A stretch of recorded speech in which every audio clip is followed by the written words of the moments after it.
I often get asked, how did I become a health and safety professional? Or why are you a safety professional?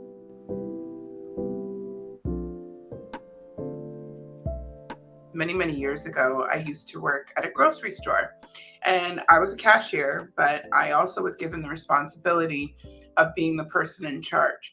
So I was about 19 at the time, and I'll never forget what happened. All of a sudden, we started to hear screaming coming from the deli department. This was late on a Saturday night. It was a bunch of teenagers essentially in the store. And what had happened is a fellow worker was cleaning the slicer, and he was cleaning the deli slicer with a cloth up against the running blade. And he almost cut off his pinky finger. And everybody came running to me at the time and was like, Leanne, what do we do? Oh my goodness. And I actually didn't know. At the time, I didn't know what to do. I wasn't trained. I was given no direction from the leaders that managed me as to what to do if something like that happened. So I just kind of kicked into my own instincts at that moment. And I recall trying to go to a first aid kit. There was nothing available in the first aid kit for us to use. And then I remembered that because I was the person in charge, I had keys to the manager's office. And I went up there, and yes, there were supplies that we could use. And again, not knowing what to do, I tried to stop the bleeding, never was first aid trained. I just remembered how that felt in that moment where everybody was looking to me for leadership. Obviously, the injured person was, a little bit freaked out. We also had another coworker that was just freaked out by the amount of blood that she saw. And I just remembered feeling how uncomfortable it was. And I never wanted to really sort of be in that position again. And, fast forward some years, I did go to school to become a public health inspector. It was the School of Occupational and Public Health. So I also had to take courses on the occupational health side.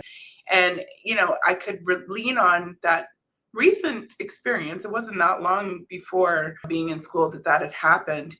And I've had others, but I will say that's the one that really sort of was the beginning, was the catalyst. I just remembered having learned so much more about occupational health and safety, about the responsibilities that employers have to their workers. It just never left me. And it was really the why for the current journey that I'm on, to just try to make workplaces better for everyone. I just didn't want anyone else to have to feel those feelings or have to deal with unfortunate incidents that happen in the workplace. We still have in Canada, roughly about 3 workers don't come home from work each day. And the impact and the ripple effects of these very tragic incidents and tragic injuries that happen. And I'm doing my best to try to prevent that. At the end of the day, if you work full time, you spend more time at work than you do at home with your loved ones, with your friends, with your family. And so work really shouldn't hurt. And that's why I'm a health and safety professional. I want to make workplaces better. I want to make them safer. I want to make them healthier for the next generation. And of course, for the current employees, managers, supervisors that are showing up every day, just trying to do good work.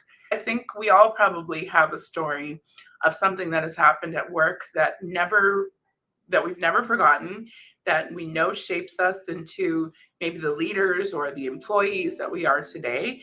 And hopefully those stories really just make you want to be better, want to improve, and want to make a difference. And that's really what I have to say.